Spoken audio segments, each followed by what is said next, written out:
It's time for a 2023 draft wide receiver deep dive. Who should you be targeting? That and more tonight on the Footballguys College Football Show.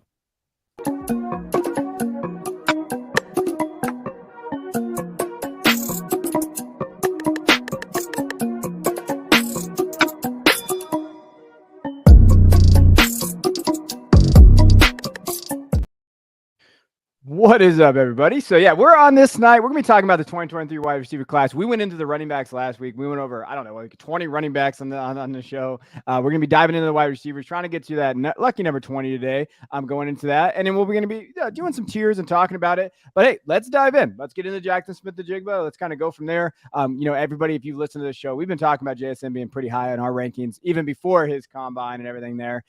Jeff, what are we thinking with Jaxon Smith-Njigba? What do we think? Is he the clear tier by himself? What do we think about this kid? He definitely is. I think the big question going into really the combine was the athleticism, given that hamstring injury that really kind of took his entire season away, whether or not he would have that athleticism. And he showed out. He showed the versatility. He showed the ability to move within space. And that's kind of what we expected to see from him, the ability to operate in the slot and to really be that target hog type wide receiver that he was for Ohio State. I think he projects to the NFL level much better now that we have those questions answered. He used that to separate himself, I think, pretty clearly. Jordan Addison did not have a good combine. We'll get to him at some point. And then as well as Quentin Johnston, we didn't really get testing out of him, and he came in smaller than what was expected, which created the ability for Jaxon Smith-Njigba to stretch that tier and to really leave him into a tier by himself and really step into right on the verge of that top tier just in your drafts in general. So that's kind of where he's sitting right now. I think you just got to love everything that the way he plays in the modern NFL, I think is the biggest thing. You feel comfortable profiling that to especially PPR type formats. He might not be a big touchdown guy just because of where he's going to operate potentially and the ability to break off long runs and those types of big splash plays. But I think the volume would definitely be there in this profile. Yeah, this is my sleeper in our. No, I'm just kidding. I don't think that's possible. No, I think you're right, and I think a lot of people have pegged him as a slot only player, and while I think that's where he's going to win most effectively and most immediately, I also don't think that he should be confined to just the slot. I think we know now that those agilities and explosiveness and those types of things translate to getting open, even if he's lined up outside. Now, he's not the fastest, he's not a burner, but that doesn't mean that he can't win with his releases on the outside. And then when he gets into his stems and his routes are, remarkable, easily the best route runner in this class. So I think for fantasy purposes, you kind of hope that he's confined to the slot. You hope that he's able to catch 150 balls a year and get, 200 targets a year. But I just don't think that that's what I think that could be how he's deployed. I just don't think that he's limited to that, which is why his value is going to still be up there. And I do think he's probably the first wide receiver taken when we get to draft night. So, I get this question a lot from just people, messaging me right now. JSN or Gibbs? Who are you taking if you're on the clock?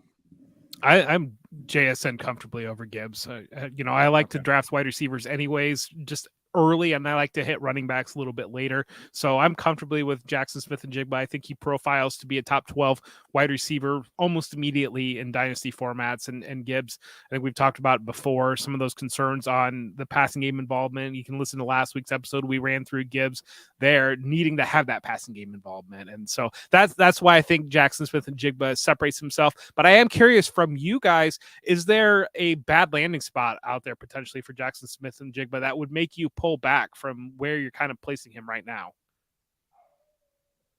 No. I can tell you where I put him in a mock that we're going to be doing tomorrow. I put him with Tennessee. How would you guys feel about Tennessee?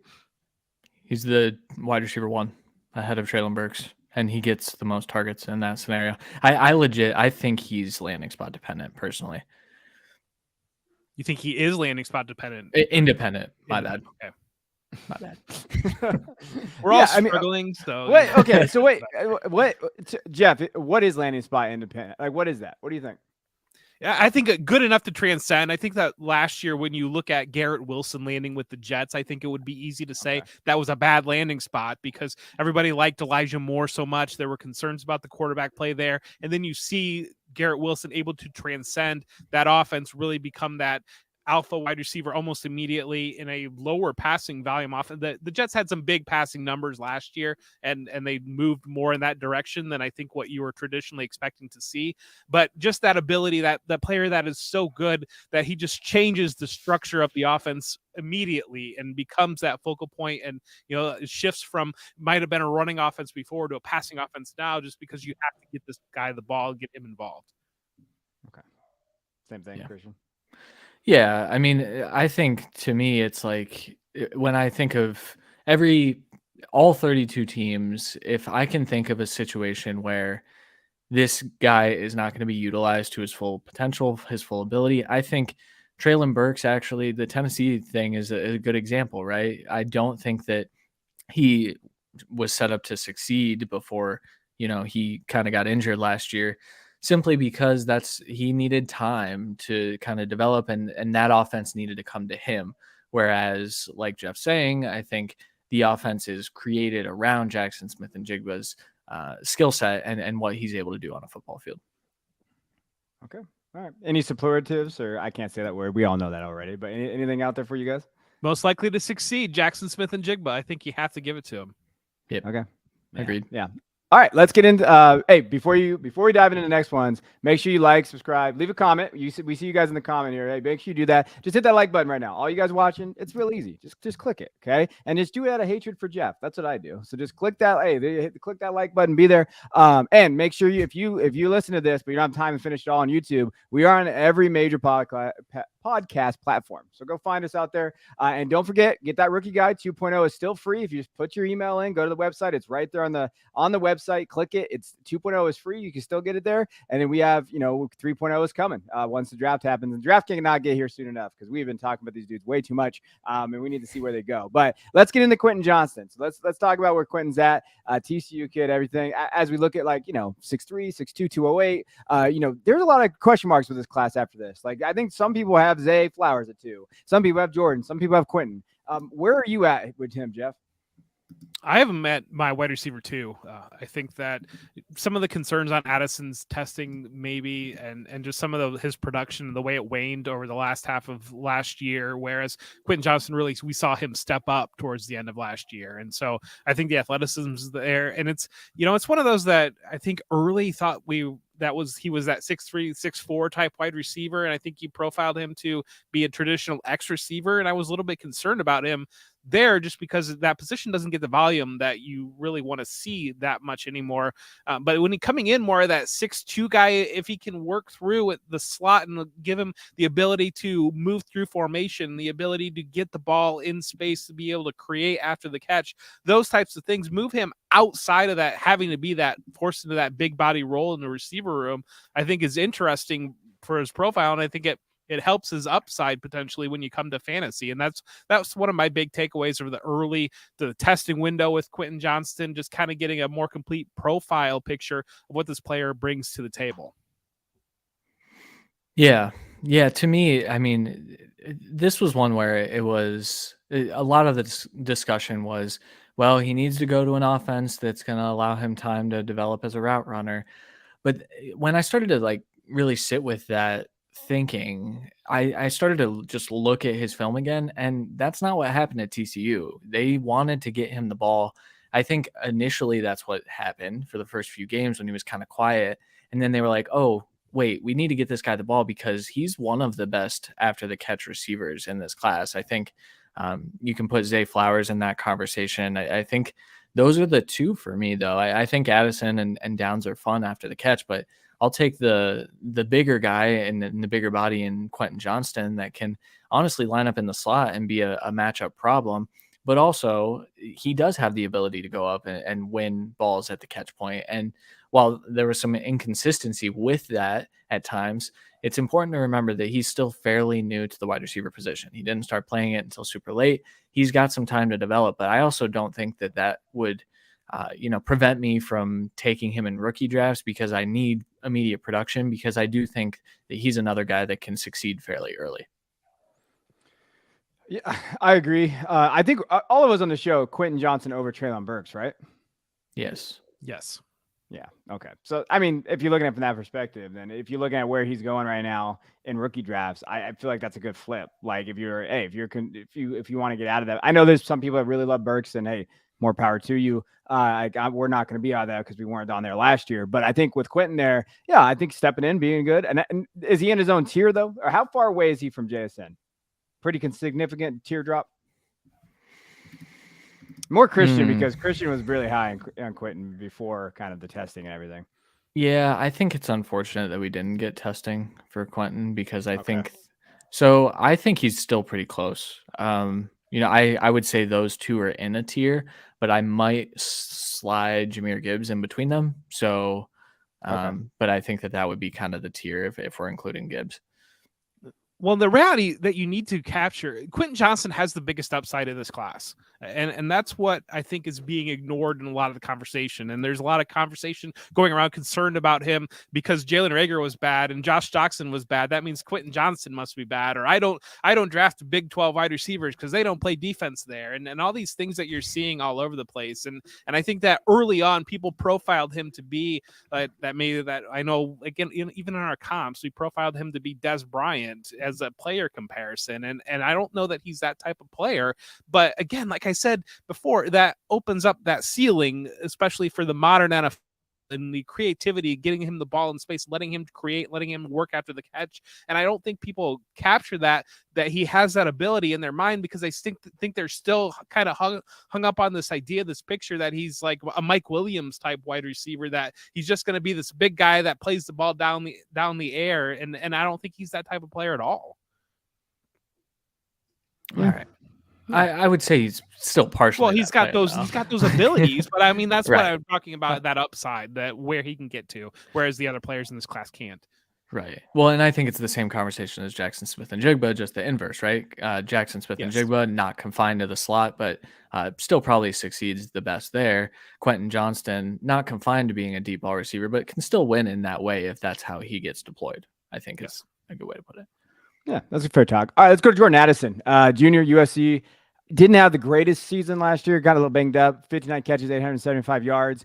But he won the Blitnikoff his sophomore year. He had 1,500 yards with Kenny Pickett, which is something we need to talk about. 100 receptions, 17 touchdowns. Like, he looked really good. Jordan's one of those weird ones right now. Like, we're hearing talk about, like, maybe Downs getting jumped ahead of him. Like, testing-wise, like, I know, with his 40-yard dash, 4.49, like, there are some testing questions. There's some other things there. I think he's very polished, though. Like, I think he can do those type of things that you're looking for in a receiver. It's just, where is he going to fall for you in your tiers, and where is he going to be at? What do you think, Jeff? I think a lot of what you saw at Pittsburgh was, one, he was going to be the primary option, no question. But the way that he operated, there was a lot of quick action, get him the ball in space, let him create. That was the way Kenny Pickett kind of operated. Whereas Caleb Williams has just the amazing ability to hold on to the ball, create, avoid pressure, attack downfield, and he's going to go to whoever gets open downfield. And I think that Addison was deployed differently between Pittsburgh and USC. The volume was a lot different between those two situations than adding the injury towards the second half of last year.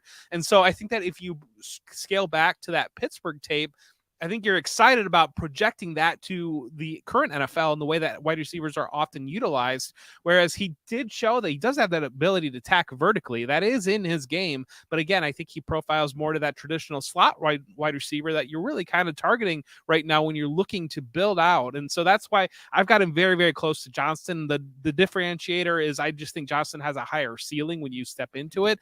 And that's kind of the separation there. But again, I think maybe he's getting too much blowback from the testing. He came in underweight for where people expected him to be, and obviously the 4.49 didn't help him very much. But when you watch him on tape, the explosion, the ability to work after the catch, it's all there, and the production certainly was there, especially in 2021. Yeah, I still really like Addison. I think the word polished is going to come up a lot, and I'm glad you used that one, Kevin, because maybe the athleticism doesn't show up when he's in shorts, but he's a fluid mover. I think he's explosive after the catch. Now, I do think the weight concerns are legit. He's kind of a small dude. But like we've said, we know now he had a down year, yes, but we know now that he can be utilized in two very different ways.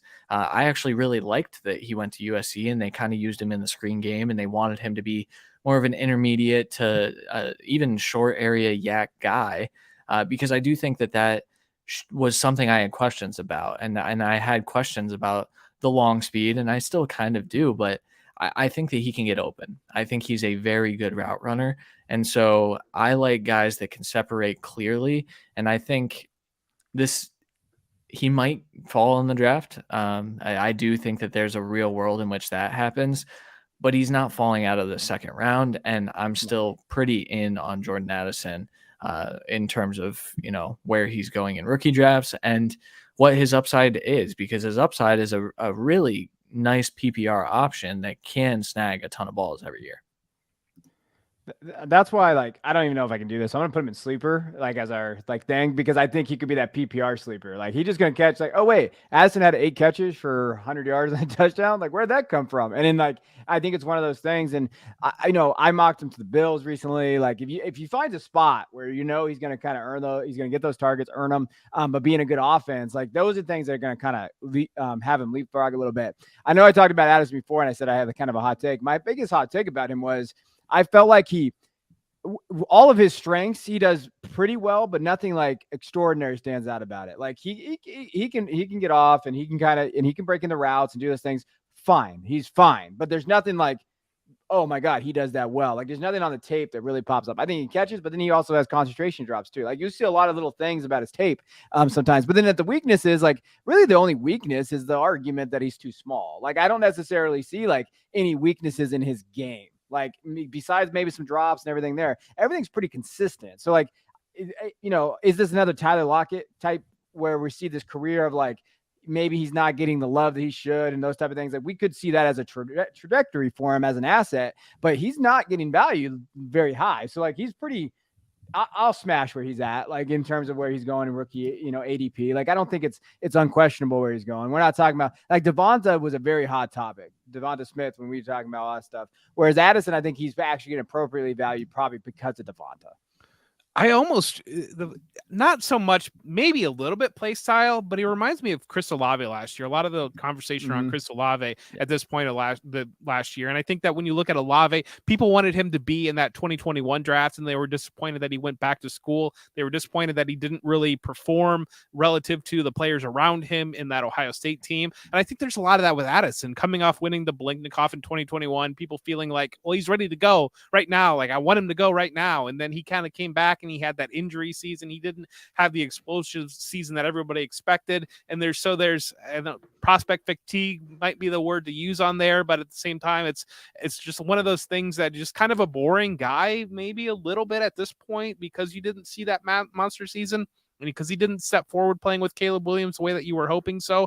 And so he just kind of gets slept on a little bit and starts to slide back a little bit. And I think that the one thing that's keeping him up there is a pretty clear separation between him and the other players around him. But as you get through the draft, if some of these guys, if Zay Flowers or Josh Downs goes ahead of him in the draft, then I think you might even see him fall a little bit more where you're seeing from ADP right now. Okay. Yeah, let's get into him. Josh Downs. What do you guys think about this kid? So he's one of these guys that he's been up and down all offseason. People are talking about him early, and then he kind of fell flat. Now we're hearing a lot of different things about him. I know he tested pretty well, and he's doing a little bit of work on social media. So you see all the routes he's running and stuff like that. So what do we think with Downs? Because a lot of guys love Downs, and they're really talking about him being as high as wide receiver 3-4 in that category. Do we tier it though? Do we tier Quentin and Jordan together, or are we going to put Downs in here, Jeff? I think you put Downs in there. I think that there's no reason why Downs can't emerge as the top guy out of that group and be the most productive, and especially situationally dependent. If he sneaks into that back of the end of that first round, then you're going to land him somewhere like Buffalo or like Kansas City, something like that. And then you're going to see a real explosion of his value. I'm going to hand a lot of this off to Christian, because I think Christian deserves the I was first flag, because I remember Christian being on Downs very, very early, very, very quickly, being a North Carolina fan that he is. But I know that was he was right on the pulse of that, and he nailed it very quickly. Yeah, I think the main thing that I saw from Downs and the main thing you saw with his year with Sam Howell was they deployed him out of the slot, and very much so like Jaxon Smith-Njigba, that's where he is probably going to be used best. However, very early on with Drake May, he was lining up as a Z wide receiver and winning downfield and going up and mossing dudes. Like at 5'10", 180, he's getting up with the best of them.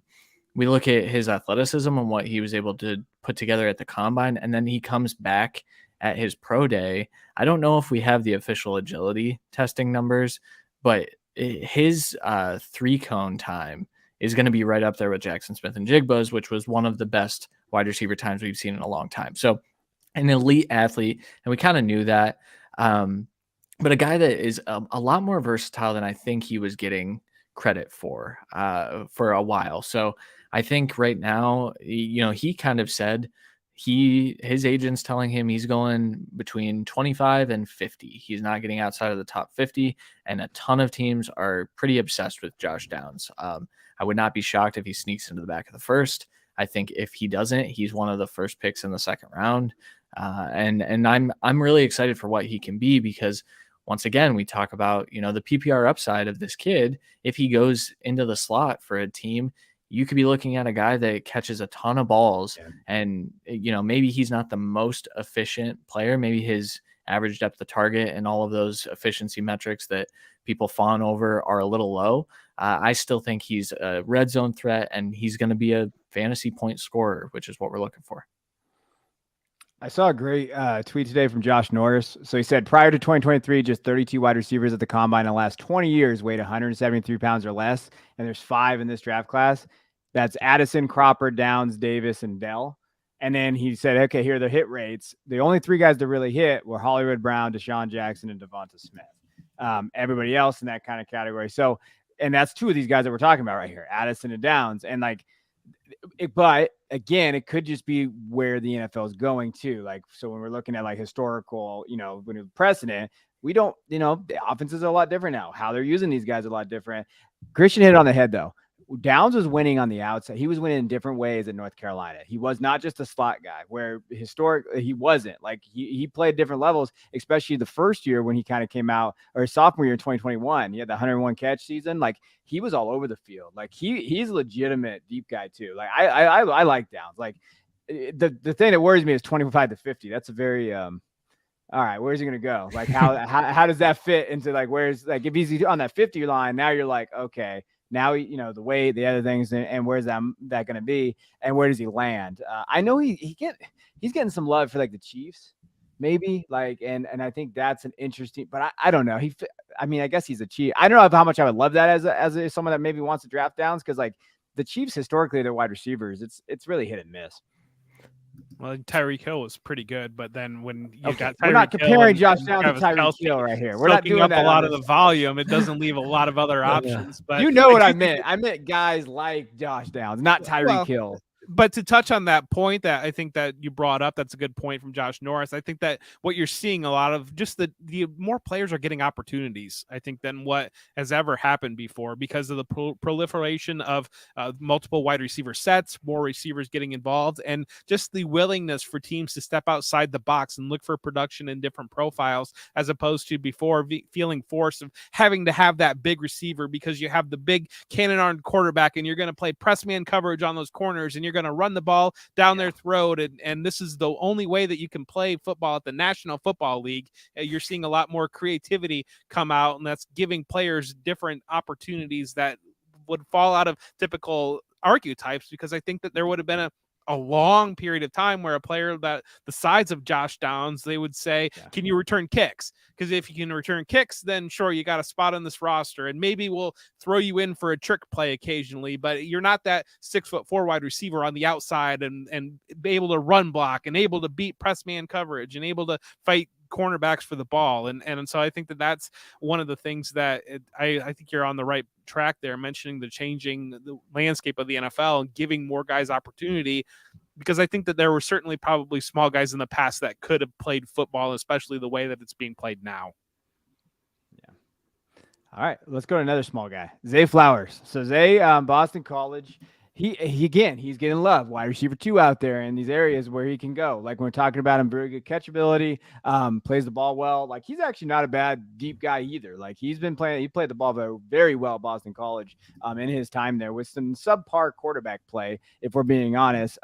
Can work inside and out as well. So when you're looking at Zay, like from a profile standpoint, from a film standpoint, he's going to do that. But again, coming in and where he's coming in at 5'9", 182-ish. Like, do you see the size and areas there? What do we think with him, Jeff?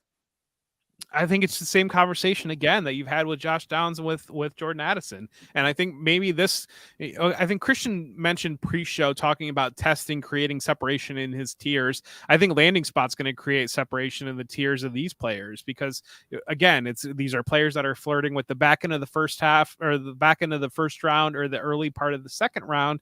And you're talking about polar opposites difference there being paired with a Josh Allen or with a Patrick Mahomes for your career versus Desmond Ritter or whatever it might be. And no shade of course to the great and almighty Desmond Ritter, but there's difference to separation if you're going to be a late first round pick or an early second round pick with the passing volume and the explosion, the ability that you're really stepping into those offenses. And I think Flowers right now, it sounds like he will be a later first round pick. I mocked him to the Vikings when I did my mock, but I think he's got that steam around him when it comes to the NFL, and he's got a little bit more of a narrow outlook right now, I think, than even Josh Downs does. And so that's kind of, you're putting him right in that tier, waiting for some sort of separation. Yeah. So Zay Flowers is weird because it's really tough to evaluate him with that quarterback play. I think there were times that, he ran wide open and you'd like to see him develop at the catch point a little bit more as a smaller guy, but he never had the opportunity because good old Phil at Boston College was airmailing balls. But what we were able to see this year, especially, is the incredible yak ability that Zay Flowers has. And I think that that's going to be something that teams are going to be infatuated with because a lot of, the quick game stuff and the get the ball into your playmaker's hand stuff that we've been talking about consistently throughout this show already, he fits that profile better than even some of the guys maybe that we've talked about because he is very creative after the catch. I think he's a very smart runner when he has the football in his hands as well. And so this is going to be a guy that gets schemed up touches. He gets screen passes. He wins on slants and then he takes it to the house. And those are things that NFL teams like. So I really like that Minnesota pairing, Jeff. I don't necessarily like it in terms of, what his quarterback outlook is after next year. But I also think that pairing him with an established wide receiver 1 would be really good for his fantasy outlook. Yeah, he needs a 1. I think, when you're looking at him, he's going to need that 1 next to him to really help his career there. I put him not as big as riser pre-draft, though, because I think, not a lot of people are talking about him going into it, and I feel weird, boys, because Zay was one of my guys like 3 years ago. When we first started the show, I talked about Zay like all the time, but I feel like sometimes this hype has kind of outgrown what I'm comfortable doing it. So like, that's why a lot of people haven't seen me like say a lot of stuff because, yeah, I like Zay. Where he was getting value prior to all this social media stuff and everybody's kind of talking about him and doing that stuff. So yeah, I think they're all in their tier there, right? So like when we're looking like at Downs and Flowers and Addison, like we're really looking for landing spot. Like, okay, let's see where these guys kind of go. I think Addison, maybe a little higher there, but then Downs and Flowers, definitely like where are these guys going to go? So we can probably comfortably close a tier off there, right? I think so. I do want to make an important point that when you're looking at, I think that landing spot will create some separation, but really once you get outside of probably Addison, the 109 in your rookie draft, I don't know that there's a big difference between the 110 or the 111 versus like the 207, 208. And I think that's something that landing spot will create some of that. If some of these running backs land in a Dallas or a Kansas City or Buffalo, somewhere that you love the landing spot on some of these later tier running backs that are landing in the second round that could push a Tank Bigsby up if he's in Cincinnati, something like that.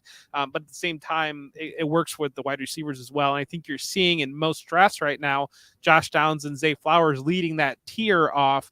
But again, that's one of those that I think you can reap so much value if you're willing to operate and move around in those tiers, and if you're willing to move back a little bit, because you might find somebody that absolutely loves Josh Downs or absolutely loves Zay Flowers and that must add them, and you can move back to the mid-second, recoup some potentially another second round pick next year, something like that. Take that running back that's going to be a little bit of a safer hit, and I think that you can profit that way this year.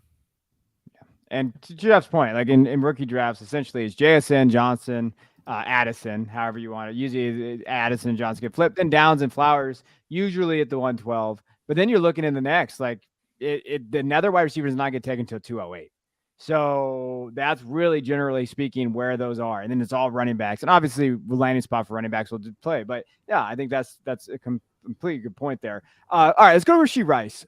SMU guy. Christian is now infatuated with this kid. He had a really good RAS score and really good athletic testing. But 2022, 96 catches, 1,300 yards, 10 touchdowns. Rashee is a weird one because I felt like he kind of fell down a little bit. He was like kind of a faller pre-draft, like kind of with the process and everything there. But now he's kind of back up. What do we think of Rashee? Where does he go? I mean, the draft capital for these guys are kind of all out of whack because we were hearing first and then second and maybe second, third now. So we don't necessarily know where Rashee's at. But what do you think, Jeff? Well, the reason why I moved him back was he had maybe the worst Senior Bowl out of any of the receivers, and he really struggled with the press, the physicality in Mobile, and that was kind of a step up in competition for him a little bit from where he was playing in college. But then his testing, his relative athletic score came in fantastic, and so I think that nudges him.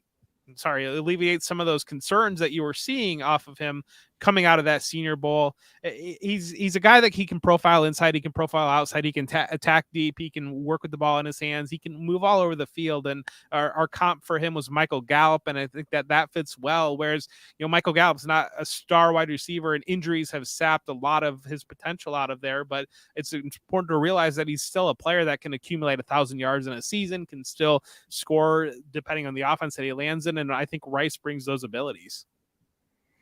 Yeah, I think the thing that stood out from his testing were the explosive drills and the jumps, essentially. And you see that on film. I saw a lot of film analysts discussing, his ability to separate. And when I watched the film, I really didn't have a problem with his ability to separate. It was just SMU liked to throw him the ball in contested catch situations because he was winning all of those. And that was kind of how they deployed him. But when you see him running slants or in routes and even out routes, I think he's got crisp routes, and that explosiveness comes out when he's within that body of work. On the other side of things, I do think he's a capped upside type of player. Now, he is really high in my wide receiver rankings. I think that he can be a really consistent NFL wide receiver, but this also isn't the guy that I'm looking at fantasy wise right now. I'm gonna adjust my rankings here as we get down to it, because right now it's based on a grade for NFL teams. I think they're gonna like his profile. I think he's probably gone in the top 75 still.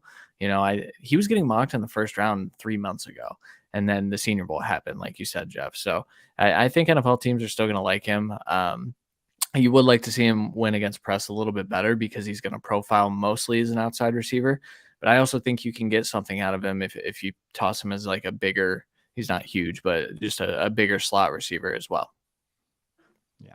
All right, let's in sake of time, let's move on. Marvin Mims. What do we think about Marvin Mims here? He was someone that I talked about as being kind of a value Zay Flowers in drafts because he was going, and he consistently is going in the third round right now. I think he has good speed and ball skills, stretch defenses, 4.38, 40-yard dash. So he tested pretty well there. Vertical, 39.5 inches. That's legit. And so the 9.13 RAS score that he had, I think he looks really good in a vertical passing game. I know we kind of comped him to Curtis Samuel. There's some other comps that get thrown out there for him. I think overall, like everything's big play with Marvin though. So like when you're going through all his tape and you're looking even at his numbers, everything's big play. Like every touchdown that he had was I believe almost, I think it was not, now I'm going to get misquoted, but 90% or some of his yards came from 20 yards or more downfield, like this last year. And so like everything was there.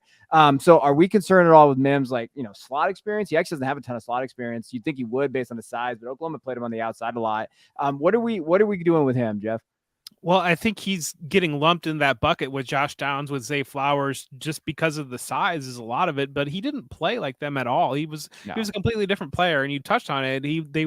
I think he even led the nation in yards per catch because they used him so much vertically, and that's great, and that's really helps an offense to have that element. That's not great for fantasy, and I think that that's one of the things that are getting lost right now, because I do think that there is a major hype train building around Marvin Mims, and especially if you spend time on social media, everybody's like, well, why is this guy the forgotten guy? Oh, I love him so much. And I think that there's just right now in the package that you're getting, it's him and the next guy I feel like are very similar players, because their ability to attack vertically, but we haven't seen a lot of the schemed work and the slot work and the ability to work with the ball in your hands and those types of things that really kind of create those big fantasy scores. It's a lot more of that hit or miss that, yeah, maybe he might go off for a 45-yard touchdown, but at the same time, it might be 2 or 3 receptions and 60 yards, and you better get that touchdown or you're really just dead in the water on there. And that's just one of the big concerns on pairing him with some of the guys earlier. And I've asked you guys, because I have seen so much around the Dynasty community on Marvin Mims as the forgotten guy, and you got to move him up, and he's going earlier in a lot of drafts than some of these other, than mid-third round in that area that you'd feel a little bit more comfortable. Is the NFL in on him in this regard as well? And I know Christian's saying that it's moving in that direction a little bit, but again, it's just those things that you haven't seen yet that make you really feel comfortable about projecting him to a high, especially PPR upside type player.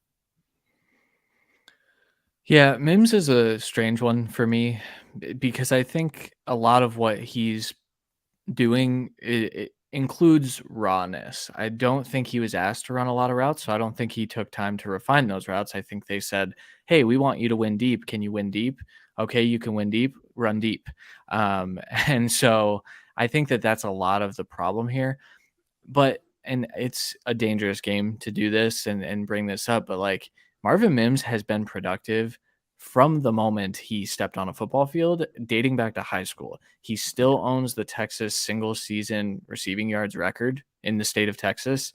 He was the same year as Jaxon Smith-Njigba.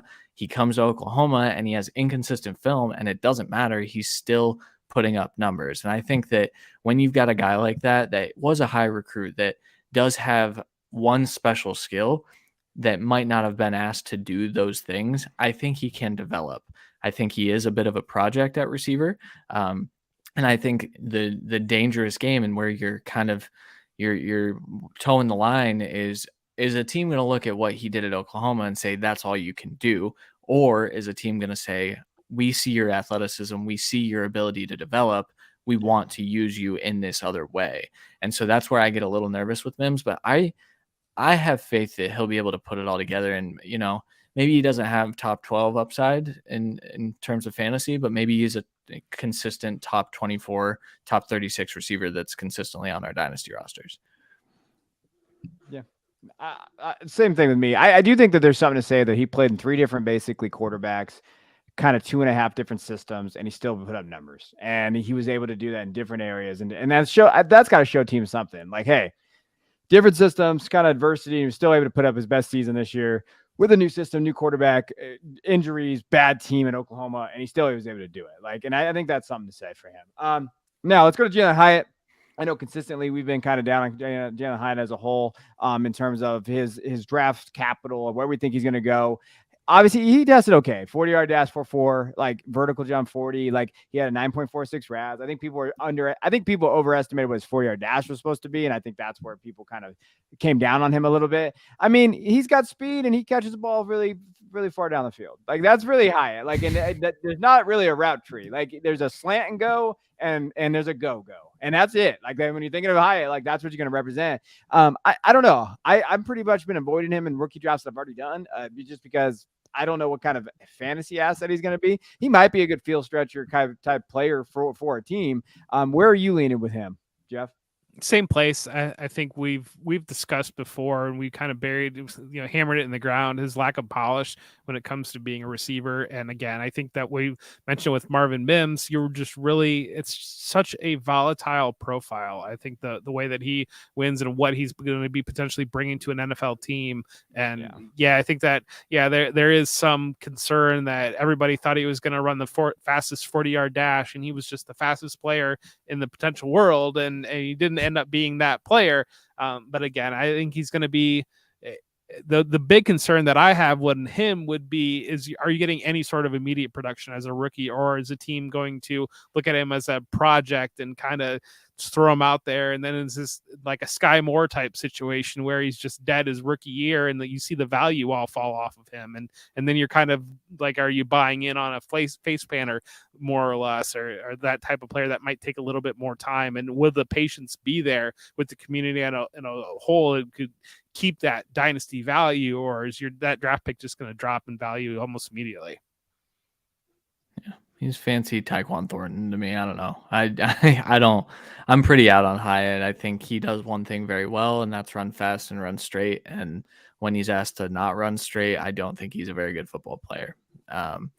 Now, in the production and the speed are going to get him drafted higher than I think he should be. And I do think. Let me double check. I have a grade on him that's okay. Maybe I won't share that. I have a could be an NFL starter, so I don't even have him as an NFL starter grade in my scale. So, you guys can defer to Kevin and Jeff on Jalin Hyatt if you like him, and if you don't like him, you can side with me. How about that? Well, I mean, I think he's good. I think he could be like a football. I think he can go out there and kind of have some games where you're at. I don't reliable fantasy asset. I'm not willing to make that bet. Cedric Tillman, his teammate, we have him right next to each other. When you're talking about Tillman, 6'3", 213, so definitely different size. 4'5", 440, vertical 37 inches. So when you're looking at that, had one good year. 2021, 64 catches, 1,000 yards, 12 touchdowns. After that, he has not had a great year. He's not been consistent. There's some consistency issues there. I think overall, though, as a player and size and all that, like he has that. It's just the consistency thing, right, Jeff?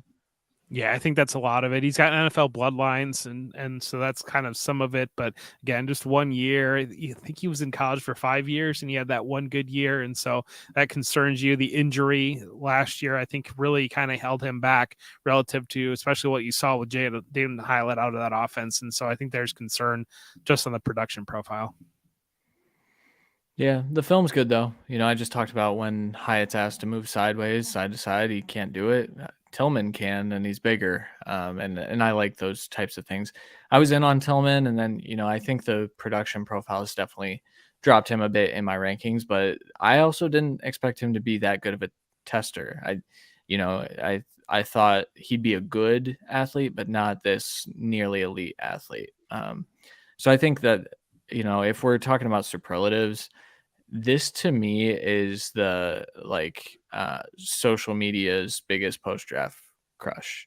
I think that Tillman's going to get some pretty high capital and go to one of those teams that needs a receiver, and people are going to talk themselves into high volume for a starting X receiver. Yeah. All right. Another one for me is Xavier Hutchinson. So when you're looking at Iowa State, I think Xavier can just, like we comped to Jacoby Myers, he could get targets somewhere. I don't know how big of like a guy that you're talking about, like, hey, being an elite fantasy producer, but he's consistently receptions every year has gotten better. He had 64 in 2020, 83 in 2021, 107 in 2022. Looking at that, yards has always been better. He's improved at every level. Now, this might be his ceiling, though. This might be what he is, though, based on, hey, he's been in college 5 years, those type of things. But overall, like, finds space really well. Good yak. Skill set, both inside and out, those things. Like, I like that. His ability to kind of step in there. He could step into a place like we put in Baltimore or the Patriots or somewhere. I don't know about the Patriots anymore with Juju there. The Chiefs, like these areas where we put in the guide, but overall just like gets targets. Like, I feel like that could be him. Yeah, my concern is the ability to separate at the NFL level, I think, is some of it. And I think at Iowa State, he ate so many targets because there was nobody else on that team. Even when they had Breece Hall as a wide receiver, there was nobody else out there for him. And then this past year, after they lost Breece Hall, he was their entire offense. And I think the role that he needs to play at the NFL level, we talk about Jakobi Meyers. Jakobi Meyers was a late bloomer. Jakobi Meyers kind of, he's a later pick and he kind of rose up and he was kind of forgotten about there. And I think that what Zay Hutchinson is going to have to be asked to do at the NFL level is to be that primary inside receiver to eat a lot of volume. And so it's one of those that the upside's certainly there, but if he doesn't have the physical attributes to be able to get open, and if that polish doesn't show up, if he's already one of those like developed and going against DBs that he just can't match up with him physically, can he ever really reach that? And does he end up kind of just being a secondary player? Does he end up being a backup is kind of where I'm landing with him. Yeah, I could see that world. I do trust his ability to win when he's in slot alignments. I think that he's skilled enough with his footwork to create a little bit of separation. Now, he's not a guy that I think could go anywhere and still do that. I think you've got to have a specifically tailored offense to where it is going to be, hey, we look at the slot a lot and this guy can get open, so we're going to start him here. And also we don't have a slot receiver. I think that's the other thing working against some of these guys who might be only confined to the slot in terms of where they'll be most successful. A lot of teams already have that. And the Giants have 7 of those. And so if he were to be drafted by them, for example, I'd be pretty out on Xavier Hutchinson. But overall, I do like the profile. I was, he is an older guy. He transferred into Iowa State too. I don't know how the NFL is going to feel about him. I'm concerned that he's going to be a day 3 pick and then we're never going to hear from him again. Oh no, you'll hear from him on social media. I'll be talking about every time he gets a new team. I know. A.T. Perry, let's go here. I think this is my guy in terms of like maybe sleeper. A.T. Perry, athletic, has a background, multiple sports, 6'3", 198, good RAS, 4.47. A.T. Perry from Wake Forest intrigues me. 81 catches last year, 1,000 yards, 11 touchdowns in a down offense. Year before that, 1,200 yards, 15 touchdowns. I was hoping he was going to come out actually after the 2021 season, but he didn't. He went back. And so what do we think about A.T. Perry just in general? I know we complimented Tim Patrick. It's been getting some love out there. So shout out Jeff who wrote that. What do you think, Jeff? I think my big concern on him, he played in that slow mesh concept with Wake Forest. And so a lot of what he did, he won late and he wins late. And that's the kind of player that he is. And so he's not an immediate separator. He doesn't create that quick separation. I don't know that he's a player that you can get the ball in space and allow him to create that way. I think he's going to have to win vertically down the field, winning late, winning contested catches. And that makes me a little bit nervous just because is built into that role at the NFL level. Is that really still a role at the NFL level, or is that kind of just more a secondary piece at the NFL level? And that's kind of where I sit with him. Yeah, I think this is one of those cases too, where is that only what he was asked to do and maybe he can win in other ways? Because the athleticism suggests that maybe he can. He's explosive. He's got good agility. I think that maybe we didn't see everything that we needed to see from A.T. Perry from his college film, and maybe his best football is ahead of him. I'm intrigued. He has been a riser in my rankings he's just consistently gone up and up and up over the last 7 months, really. So I'm intrigued. I think A.T. Perry is going to be a day 2 pick. I think he's going to slide into the 3rd round, and then everyone's kind of going to be pretty obsessed with him. Yeah, I don't hate that that outlook for him. All right, I want to make sure we have time to talk about him, and this will probably be the last guy we kind of can get into. But Kayshon Boutte, LSU, had a very, very poor testing numbers. 4.5, 29-inch vertical, which I'm pretty sure Christian could do. Not me and Jeff, but Christian could get close to that. Broad jump, everything there from had a really bad relative athletic score. We know all the off-field stuff that's gone on with him. Then he comes out, he's not testing at LSU's pro day. What are people like? To me, Christian, we all like Kayshon. Like, we really high on Kayshon, at different points. But we haven't been like that since probably middle of the year in terms of we say, hey, maybe the testing will get him. And we said, hey, wait till the testing. Testing didn't get in there, boys. So I see, some people will say, hey, he's still worth an early second based on, potential. How do you invest that type of draft capital in Kayshon? Can you, Jeff? No, and I think that this isn't just like a thing right now. This goes back. When's the last time you really felt good about Kayshon Boutte? Because he didn't really have a very good 2021 either. And so that offseason, I think you were still kind of giving him the benefit of the doubt of the way that he exploded on the scene as a rookie in 2020 in that weird COVID year. But it's just been bad since. And then I think it's one of those that these things just keep coming along with Kayshon Boutte and like, oh, well, he'll clear all these concerns at this point, and we're through the process now, and he's not going to test at pro day. We have his testing now, and his testing wasn't great, and he was kind of one of the biggest losers out of the combine. But the reality is that's kind of where he was running the way that he had last year. Malik Neighbors blew by him on the LSU team. Malik Neighbors is the player that you should be talking about if you're going to talk about an LSU wide receiver, and it's night and day when you talk about the two of them, what they were able to put on the field last year. And so I don't know. He had the big injury. He had that setback with that, and that was a big part of it. And then maybe it's just disinterested, but it's one of these that, well, if you were disinterested at playing LSU last year, and now are you disinterested in doing the pro? Are you going to be interested in the NFL level at all? Do you just think you've made it already? And I think that in my mind going into this year, I looked at Derek Stingley last year as a player that had injuries that was able to still kind of overcome that and realize and capture that value coming out of his freshman year as an LSU player that went top 5 in the NFL draft. Boutte's not there, and you can see where we're talking about him here tonight. And even then, it's like every time I feel like I talk about him, it's like I'm doing him a service that he hasn't deserved because of what he's actually done. And I think that even putting him at 12 on this list, I'm still questioning about, is even that fair? Is he even going to be?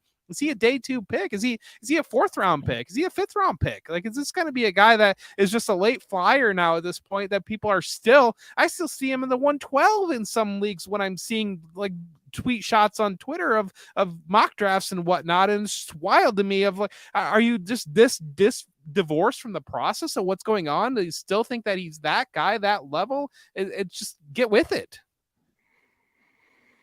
Yeah, this one's tough for me though. I did expect him to take that leap, but that's why, I think one of our messages last week was like, find analysts that, adjust and, take all of the information and give you everything. I had Kayshon as my summer wide receiver 1 over Jaxon Smith-Njigba, expecting that leap. And since then, he has done nothing but fall. And it's a little irresponsible to take him in the early parts of the second round, even at this point, because every single sign, everything is a red flag. There have been no green flags for him in the last 3 years. But I also think every sign is pointing to him being a day 3 pick. There is no world in which I think he sneaks into the 3rd round, and maybe I'll eat crow on that. Maybe I'll be very wrong. I don't know why an NFL team would take a risk on that type of profile with a premium pick, which day 2 is still considered premium. 4th round picks are kind of getting there. And I don't even think that Kayshon's gone when the 4th round is over. I think he's probably a 5th or 6th round pick. I do think he gets drafted because some team is going to talk themselves into some of that really good film that we saw, before COVID or during COVID, I guess. I don't know. Get out while you can. It would be my advice on Kayshon Boutte. Yeah. If you have like I don't know. I don't even want to say if you have like an extra 3rd. I wouldn't do it. Like I just feel like it's just too risky. And it kind of mirrors Justin Ross. Remember that time we had Justin Ross kind of getting talked about, and it's like, no, avoid him. Like we talked about, like, no, I wouldn't take him. It just mirrors that. Now I want to go through. So like we did last week, we didn't get through everybody, but we do have a guide. So to check that out. We definitely did this. I'm going to kind of go 13 through 20, and I'll let them to pick one that they want to talk about. Michael Wilson at 13, Jaden Reed at 14, Trey Palmer, Rakeem Jarrett, Jonathan Mingo, Andre Yasivas, Puka at 19. I did it. Yes, that's right, baby. I am learning how to pronounce words. And in 20, Tank Dell. So, Jeff, give me a guy that you want to talk about. Maybe a sleeper, maybe someone they should be avoiding. What do you think? Well, the wide receiver section was my baby in the rookie guide, so I'm not going to just give one guy because I'm going to break the rules. Michael Wilson, anytime I can mention him, I really like him a lot. I did not do the comp to him, but I've seen Michael Thomas out there. He's just got that big frame. The athleticism's there. The production wasn't there. But again, that Stanford was a mess, and so that's pushed him down. But I think that he's going to be a day 2 pick when it gets down to it, and I think that he's getting way slept on, and people are starting to come around to it. Trey Palmer, who saw him the fastest wide receiver at the combine. I think he'll be probably a 4th round pick, but I think that the athleticism is enough there that it's an interesting dart throw in the position that you're able to get him. And then Jonathan Mingo, I think, is really kind of heating up right now when it comes to the physicality that he brings in. He didn't really have the production profile that you would have liked to see, but he is that physical wide receiver. And I think that that's one of the things that as you look through this list, once you get past that group of slot guys, small guys that we talked about earlier, there's a lot of size at wide receiver that's coming in through this class. And so it's going to be interesting to see who can separate themselves, who can create a role. And there's a lot of physicality in a lot of these later wide receivers. All right. He cheated. I'm going to cheat too, actually. So I want to talk about Jayden Reed first. Just a guy that suffered because of his college quarterback. I just don't think Peyton Thorne was able to get him the ball, but he was still productive in certain ways. Good route runner, good athlete, guy that can be versatile, win on the inside and out. I still think I'm going to win that bet, Kevin. I know you're going to talk about the other guy because I actually could have pinned exactly who we talked about before you even asked us. And then the other one I wanted to just touch on quickly is Tank Dell. Tank Dell didn't have a good combine, and he's a very small dude, but also he works blind spots better than most players in this class. And I wonder what the NFL will say about that, getting a guy that does know how to create clear separation, and he had a good Senior Bowl. So I think that that's going to be a guy that we might see drafted a little bit higher than maybe we project at this point, and maybe a guy that can eat up some targets. Why do you just assume that I'm going to talk about Raheem Jarrett? Like, I don't understand how that comes. I was actually going to talk about Trey Palmer and Raheem Jarrett because I was going to break the rules too. But no, I think Trey is one of those guys that I think he tests really well. I don't know how good of a receiver he is, but he tests really well, and he can be maybe fine at. I don't know. If you're just watching us, we had a bet, man. When it was the first show in January, so we had me and Christian have a bet who would get higher draft capital, Raheem Jarrett and Jayden Reed. I'll be honest, I was very concerned at the beginning with this whole process was going. But Raheem is, you can't, Christian, you can't say he hasn't at least tested well enough to where he's going to make this a little bit of a competition. He's in there 4.4. He's okay. So we'll see where Raheem is. I think Raheem can be a slot guy, and I like KJ Osborne as the comp that I believe Jeff kind of put in there. It's not a bad or Christian, whatever. I don't. No, I was pointing to Jeff. Yeah. Oh well, I can't see you because you're on camera. But yeah, so Raheem Jarrett is there. KJ Osborne is a good comp there. It'd be interesting where he goes. I like Raheem. I'm still holding out hope that there's value there. And that he can kind of step up. But those are our tiers. So those kind of our guys that we're going to talk about. There's a bunch though. I mean, how many freaking wide receivers are in the? I think over 50.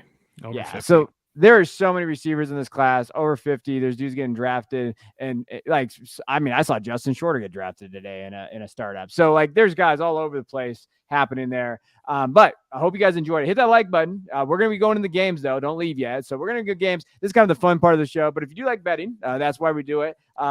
When we're in the season, you stay for the banter right now. Don't use our bets for NCAA women's tournament that we're about to do. But in season, we definitely do pretty well in terms of the bets. And the funny thing is when we're in season, Jeff just adds more games as he loses more. So he just could try to come back. It's kind of this running joke that we have.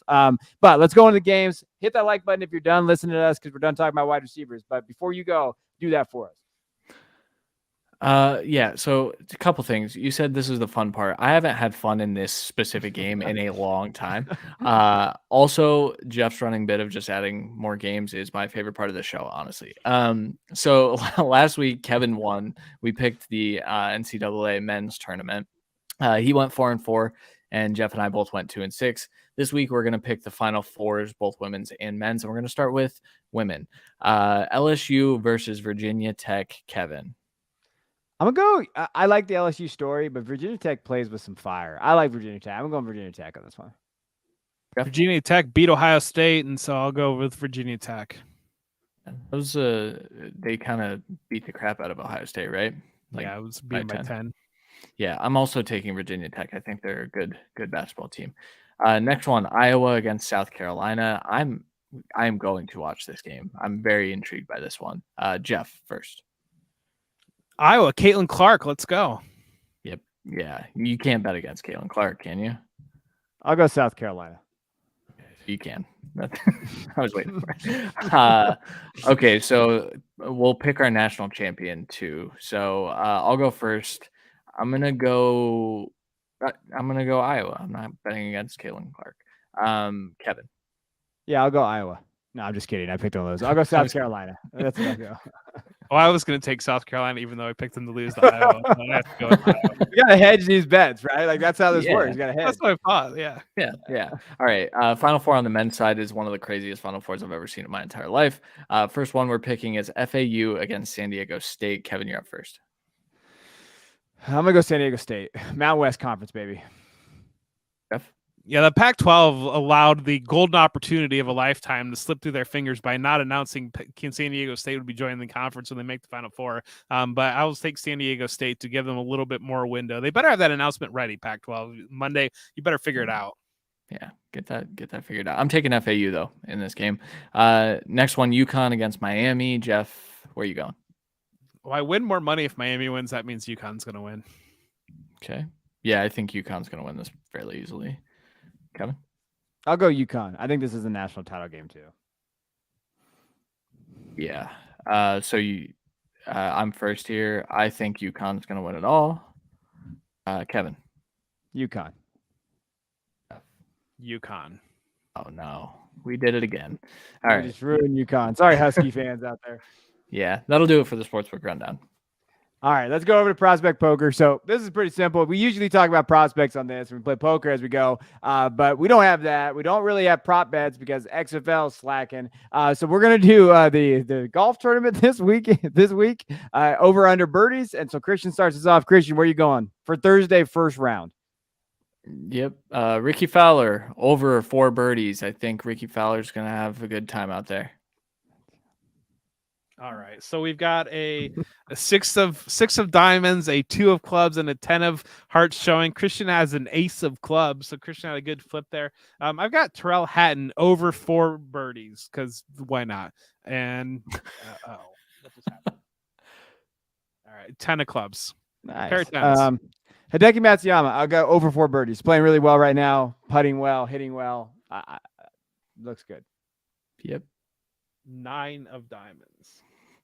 All right. I'm gonna go with Akshay Bhatia under 3.5 birdies. Don't know why. You really could have picked anybody, and you did not do yourself any favors there. I didn't, but I have a pair of aces. So pair of aces, ace of spades.